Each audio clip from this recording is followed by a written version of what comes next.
Okay. Mr. Tan, home stretch. Home stretch. Home stretch. One more stop. Yeah, I have a few questions on what Mr. Tan Kin Lian said to us earlier. Yeah. He spoke about his lowest point during the campaign, and he mentioned you.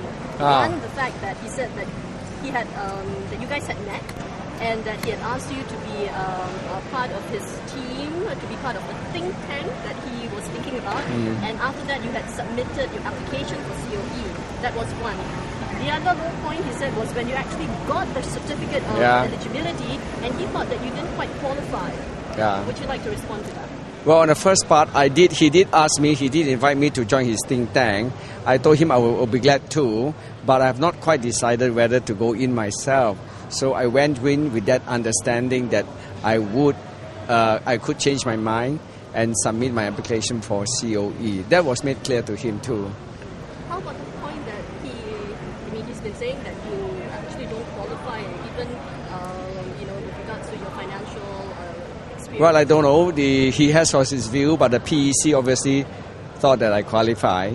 And I did tell him that actually there was this Article 4 that I thought I could qualify. So, well, I qualify under the PEC's rule. Okay. Do you think that you've managed to convince voters over these past 9 days? I mean, in the beginning, some people were saying that you represented really the opposition votes. Do you think you've managed to broaden your outreach? Yes, I think I did. And I made it very clear that I appeal not just to opposition votes, but also to non-opposition.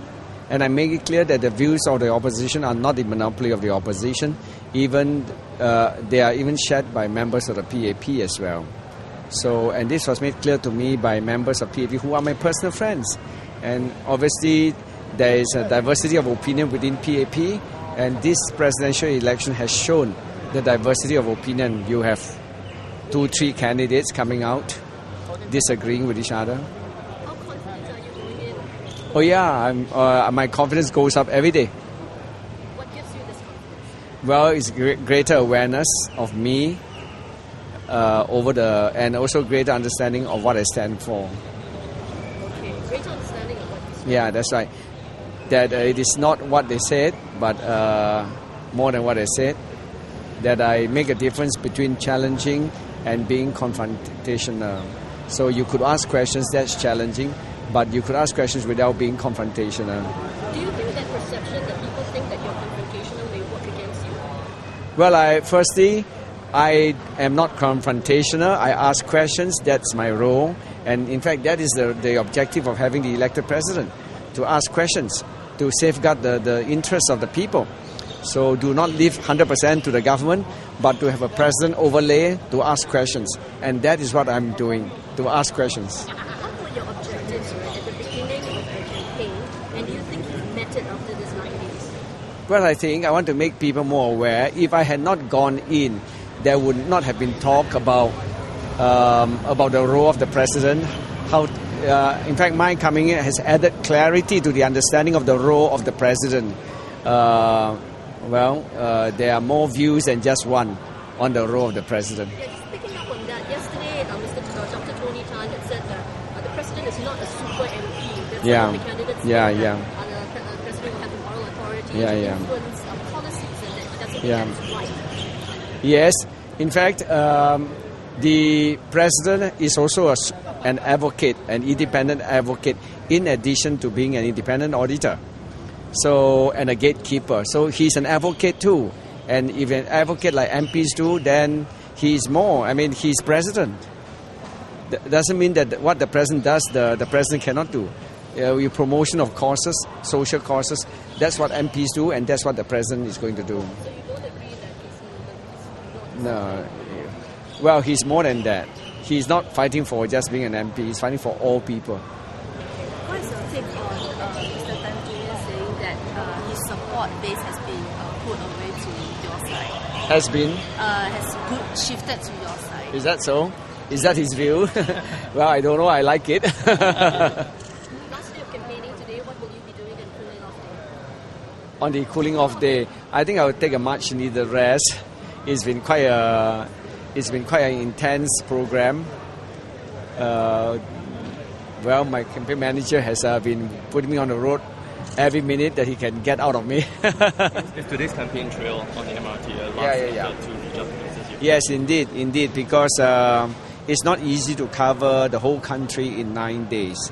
And really, I was starting in the East, and there were a lot of interviews with television, with the Straits Times Roundtable and the TOC. That needed preparation too, and that took away time. So it was only when we have finished all these forums and all that we have time, and then we decided that we should cover all this, the North, the West, after having covered the East and the Central.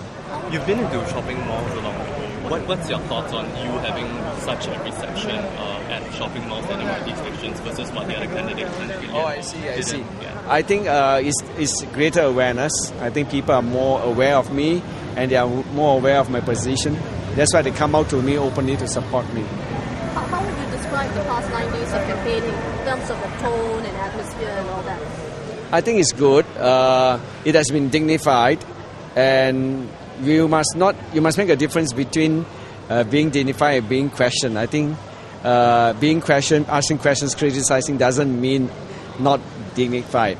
All of us public officials, politicians must be prepared to accept criticism, and criticism is not indignity. Can you give us a hint of what will be in your second candidate broadcast that's happening tomorrow? Oh, I see. Right? You are from Chinese News Asia? I see, okay.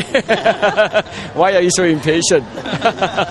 You have a head start over the rest. Last day of campaigning.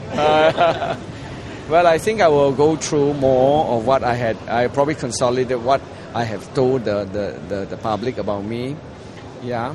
And then put it in more perspective, answer some of the queries about me, the fears and all that. And the greater understanding of me. Some concerns? Well, concerns, whatever, whether I have been over-promising or not, which is not the case. I'm just saying that there is a need for an active president and working within the Constitution, and yet you can be active. You can promote social causes quite within the Constitution. There's a sense that the candidates, and including yourself, is sort of pulled back in your approach and your ideas. After that, you're talking about working within the Constitution. Did you feel that you had to do that? Well, I think it's greater clarity of what I stand for. It's a 9-day period. You can't, you have to stretch out your reach to various people and to let them know what you stand for, rather than just half of what you stand for. Dr. Tony Tan, his sons issued a statement to the media today, and they said contrary to the rumours circulating online and reinforced by the other candidates, they actually have done their NS, and that what people are saying is all lies. So can you comment on this? Well, this is the statement issued by the son. Yeah. Well, I haven't seen the statement. I'm sure if they have completed NS, very good for them.